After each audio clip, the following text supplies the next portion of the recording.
In peaceful, sunny England, we wise walkers, and Joel, venture into the tranquility of the countryside to gaze at trees, trickling streams, woolly lambs, and actually none of this happened.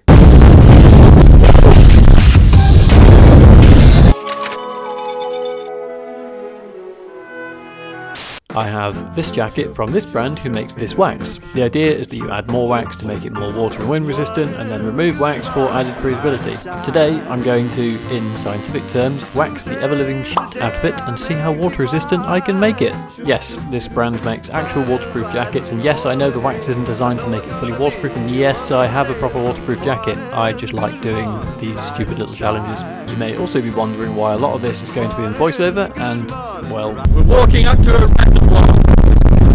I'm not sure a microphone in the world could have dealt with the wind that we had here, so here I am, speaking to you from the fourth dimension. For the first part of this walk it was just windy. The forecast predicted rain all day, and I was starting to think that it was never going to come. The ascent up the valley to begin with somehow channeled all the wind perfectly, and it abruptly stopped for no reason by this very scenic waterfall that was blocked by a crowd of people. You go up there and pretend I'm going to be sick. Why? To get people to move out of the way of the waterfall. Further down there you could barely stand up. BBC weather said gusts of about 50, it felt like a lot more. Now somehow we've come further up the hill, but we're completely secluded from the wind. See how long this lasts. We had a mooch around the waterfall. What would you rate it? 7 out of 10. Took some photos of the view. We were starting to think that maybe we'd got away with it. Maybe the wind wouldn't come back and we were going to have a really nice walk and we weren't going to get soaking wet. As we crested over the top of this valley, we found some kind of horse lunch club where Rachel introduced herself and gave the big wet racing donkey a gentle boop on the snout. Look at how small you are! Look at you! You're so small! Zoom! Wow!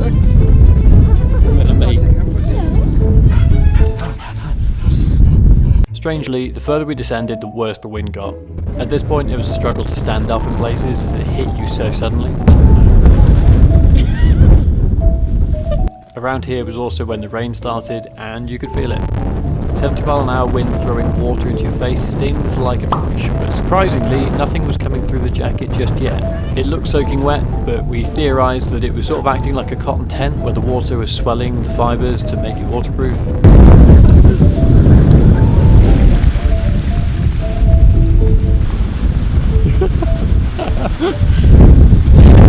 You nearly blew off the end. We continued down the valley, passing dozens of unprepared brummies donning shiny down jackets and cotton joggers. I'll let you guess how they fared. Towards the reservoir. What are we doing now? We are going to a reservoir. We're going to have some sandwiches. I said earlier that the descent was the worst part. Well, I lied. This was the worst part. The relentless wind whistled down the valley and propelled darts of rainwater into my not so waterproof jacket at Mach 10, which is when the wax gave in. It's heckin' windy! We're walking up to a reservoir! It first came through the sleeves, then the neck and the hood, then the shoulders and the chest.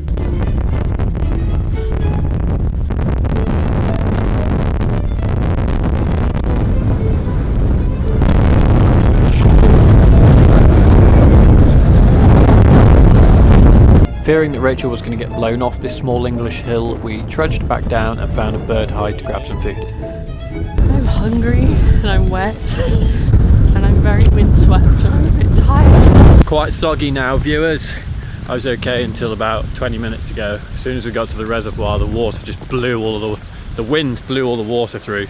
Now my neck is wet and my arms are wet and everything's wet. Now we're trying to find a place that isn't wet and windy to go and have some sandwiches. Yes. Yes. Oh, what a great spot. We can have sandwiches in here. You can. Lovely. You're wet. I'm very wet, yes. But are you wet through your jacket? No, my legs are wet. Oh, But hello. What's all this about then? Don't know how well you can see that, but I'm pretty soggy.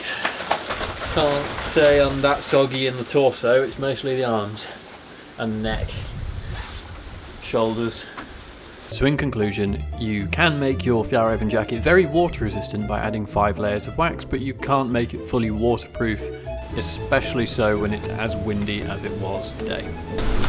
Yummy. Cookie.